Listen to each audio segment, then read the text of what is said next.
Alright, so today I'm going to talk to you about how to make a melodic step sequencer. And this is, I'm not going to lie to you, this is sort of a complicated endeavor. So we're going to take this in little steps, and I'm going to talk about all the different parts that or the kind of the way that I conceived of the whole project, and then I'm going to go step by step and explain how I do it. So in terms of making a melodic step sequencer, I basically figured that I want to have a different device channel or device chain, sorry, for each step. And I figure that that way I can alter them all differently, and the goal is to be able to have each step have its own MIDI note so that I can turn it up or down and have it conform to a scale. But the way that I have to do this is going to be a little bit on the complicated side, because I basically want to have, in this case, I'm going to do it with 8 steps, but you can do it with more. So I'm going to want to have, when I come down to it, I want to have 7 different device chains, or that will all be that can all be manipulated separately in terms of the MIDI note. So that being said, let's just go ahead and dive right in, and I'll explain why I do each step. So the first thing I'm going to do is I'm just going to make a MIDI clip with just one long middle C note in it, and this is really just to provide something to trigger the arpeggiator that I'm going to put in this. So I'm going to go ahead and I'm going to add an arpeggiator. And the idea of the arpeggiator, and the reason that I make an arpeggiator as opposed to just putting the subdivisions in the MIDI clip, is this way I can change the rate using the sync rate of the arpeggiator, as opposed, and that way I can switch quickly between the different step sizes. And so what I'm going to want to do is, now that I have that, I'm going to want to make sure that this arpeggiator cycles through a couple of different notes. So what I'm going to do that is, so it's not, because right now it's just sort of playing the same note but in my subdivision. So what I'm going to do is I'm going to go ahead and pick the random pitch, like so.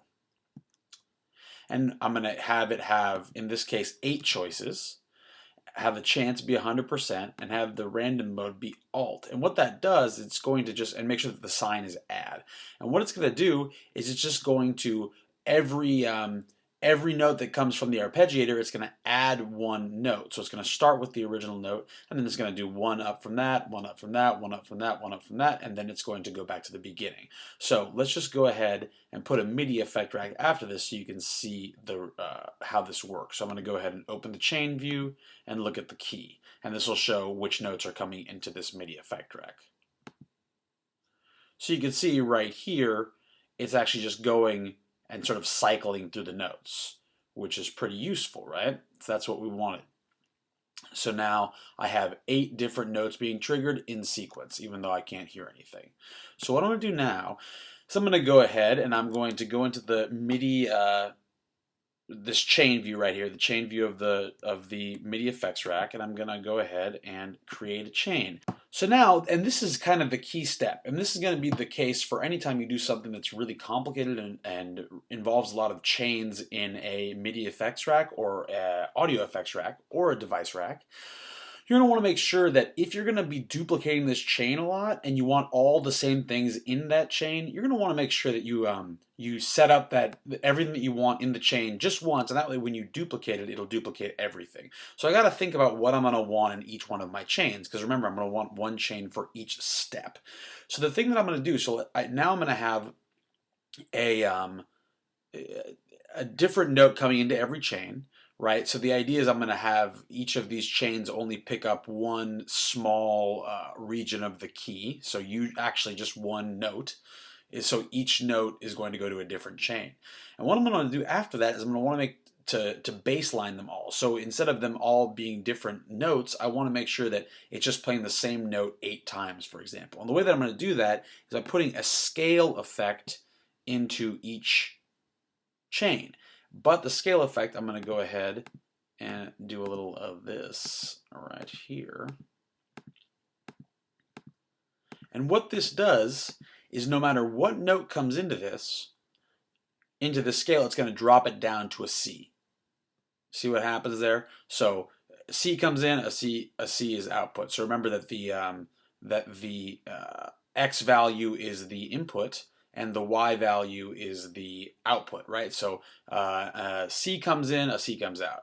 A C sharp comes in, a C comes out. A D comes in, a C comes out. A D sharp comes in, a C comes out. So that way it just baselines everything, which means that each of these chains will be playing a C, which is pretty useful. And then I'm going to want some mechanism to transpose the whole thing.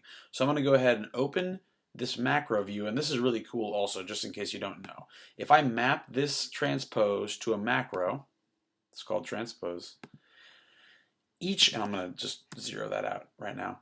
When I duplicate all these and I make a whole bunch of them, each new transpose is going to be mapped to that same macro, so it's pretty useful. So now I have basically what I want. Or do I? So there's one more thing I'd like to have in here, which is the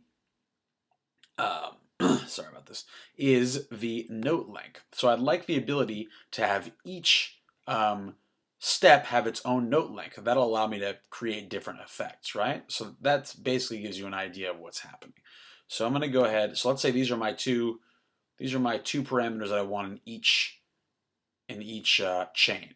So now that I have that done, I can just duplicate this chain. So I have 1, 2, 3, 4, 5, 6, 7, 8. Remember that you duplicate the chain by pressing Command D. And I'm going to go ahead and rename each of these guys the number of the step, like so.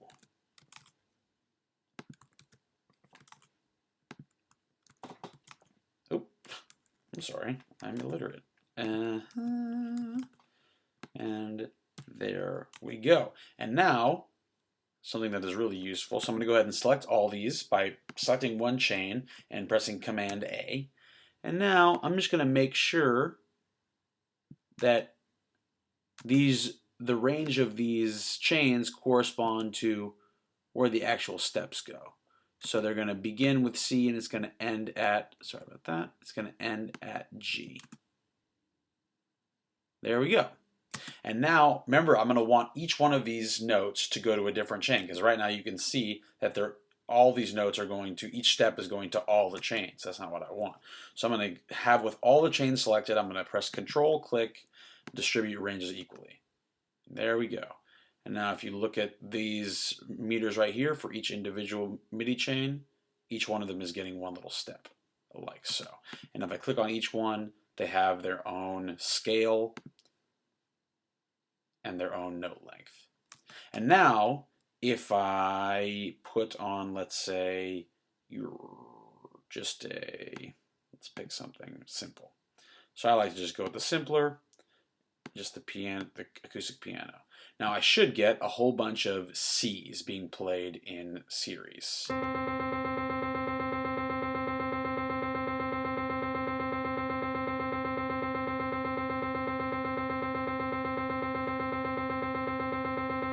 There we go. So now that I have that done, I'm going to want some way to change the note on each one.